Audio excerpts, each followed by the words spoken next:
امام حسین علیہ السلام کی دو صاحبزادیاں سیدہ زینب بنت علی المرتضیٰ اور امام زین العابدین علیہ السلام کے ہمراہ اس طرح سے یزید کے دربار میں پیش کی گئیں کہ نیزوں کے اوپر کربلا کے شہداء کے سر لہرائے جا رہے تھے۔ کربلا کے میدان میں وقوع پذیر ہونے والا سانحہ بلا شبہ ایک عظیم آزمائش تھی، مگر واقعہ کربلا کے بعد دمشق میں یزید ملعون کے دربار میں با پردہ بیبیوں پر جو آزمائش پڑی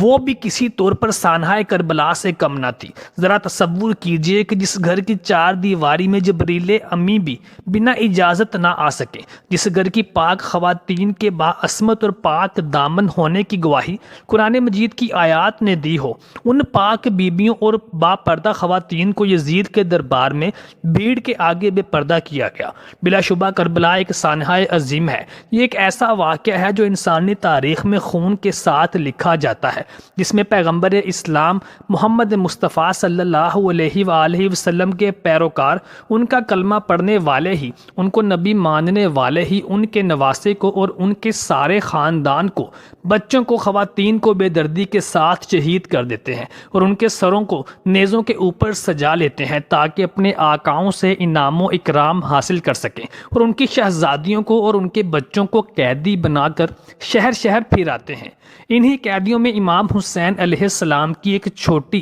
ننھی منی شہزادی سیدہ سکینہ بنت حسین علیہ السلام بھی تھی، جو اپنے بابا امام حسین علیہ السلام کو یاد کر کر کے رات بھر روتی رہتی تھی اور زندان خانے میں آہو بکا کیا کرتی تھی۔ ایک دن یزید ملعون سو رہا تھا تو اس کے کانوں میں سیدہ سکینہ کی آواز پڑی، تو یزید نے کہا کہ یہ بچی کون ہے اور کیوں رو رہی ہے؟ تو اس کو بتایا گیا کہ یہ امام حسین علیہ السلام کی ننھی کلی شہزادی سکینہ ہے، جو اپنے بابا کو یاد کر کر کے آہو بکا کر رہی ہے۔ یزید نے کہا کہ اس کو چپ کروایا جائے، میری نیند میں خلل پڑ رہا ہے۔ یزید کے اس وزیر نے کہا کہ امام حسین علیہ السلام کا سر اقدس اگر سکینہ کی گود میں بھجوا دیا جائے تاکہ اس کو قرار آ جائے۔ چنانچہ یزید نے حکم دیا کہ امام حسین علیہ السلام کا سر انور زندان خانے میں بھجوایا جائے۔ جیسے ہی زندان خانے میں سکینہ بنت حسین علیہ السلام کو اپنے بابا امام حسین علیہ السلام کا سر ملا تو وہ بہل گئیں اور ان کی آہو بکا تھم گئی۔ 11 محرم الحرام کو عمر بن سعد نے اپنے ساتھیوں کو تو دفنا دیا جو اہل بیت کے ہاتھوں واصل جہنم ہو گئے تھے، مگر سید زادوں اور صحابہ کربلا کے 72 جسد مبارک بے گور و کفن چھوڑ کر چلا گیا۔ یزیدی لشکر نے امام علی مقام اور ان کے ساتھیوں کو سر انور کو آپس میں بانٹ لیا اور اہل بیت اطہار کی شہزادیوں بچوں کو قیدی بنا کر یہ قافلہ عمر بن سعد اور شمر لعین کی نگرانی میں کوفہ کی جانب روانہ ہوا۔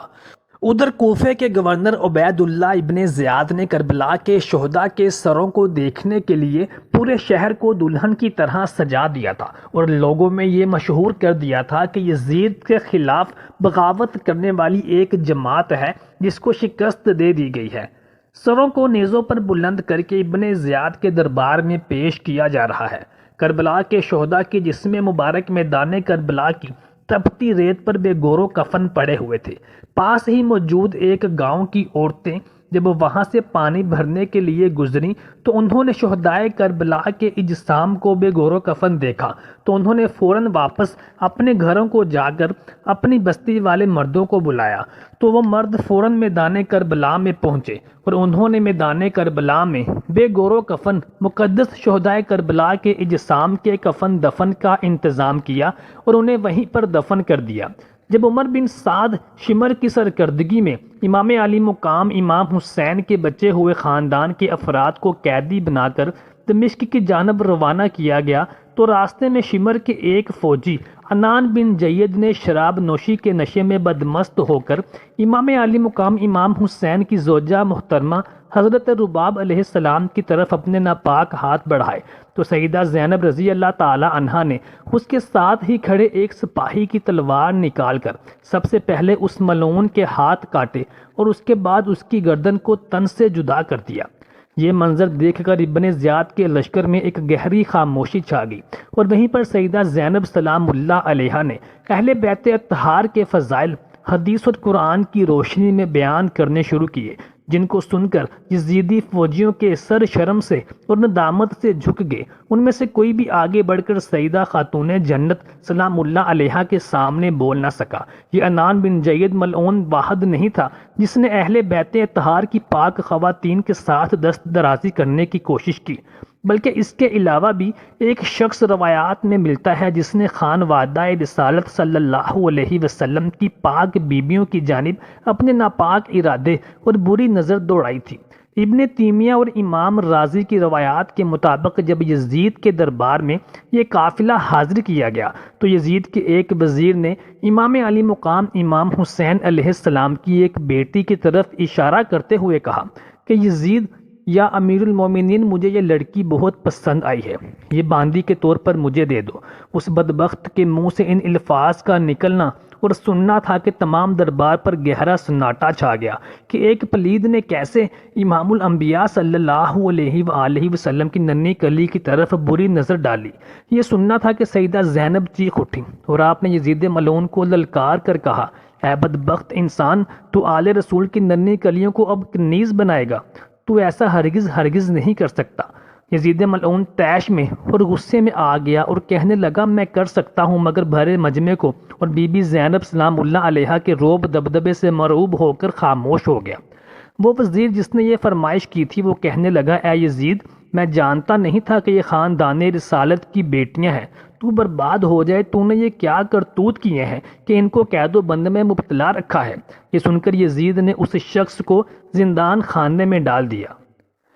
بی بی زینب بنت علی علیہ السلام اور امام زین العابدین بنت حسین علیہ السلام نے یزید کے دربار میں دلوں کو گرما دینے والا خطبہ ارشاد کیا اور اپنی شناخت کروائی جو کہ لوگوں سے چھپائی گئی تھی۔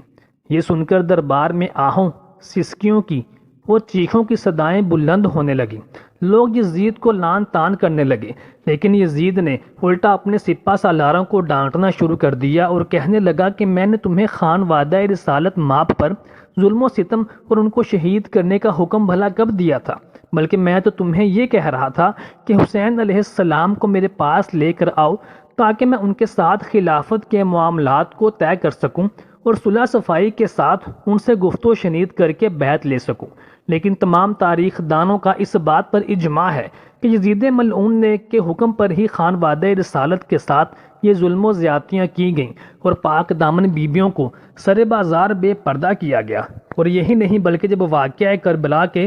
وقوع پذیر ہونے کے بعد اہل مدینہ اور اہل مکہ نے یزید کی بیعت کو توڑ دیا تو یزید ملعون نے خانہ کعبہ کی دیواروں پر پتھراؤ کروایا، مسجد نبوی کے اندر گھوڑے اور خچر باندھے گئے جن کے گند سے مسجد نبوی کا تقدس پامال ہوا، اور 3 دن اور 3 رات تک مسجد نبوی میں اذان، اقامت اور جماعت نہ ہو سکی۔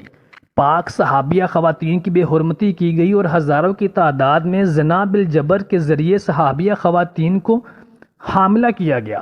یزید کا نام رہتی دنیا تک تاریخ کے سیاہ الفاظ میں لکھا جاتا رہے گا۔ محترم ساتھیوں، امید کرتے ہیں کہ آپ کو ہماری آج کی ویڈیو پسند آئی ہوگی۔ برائے مہربانی ہماری ویڈیو کو لائک اور شیئر کیجیے گا۔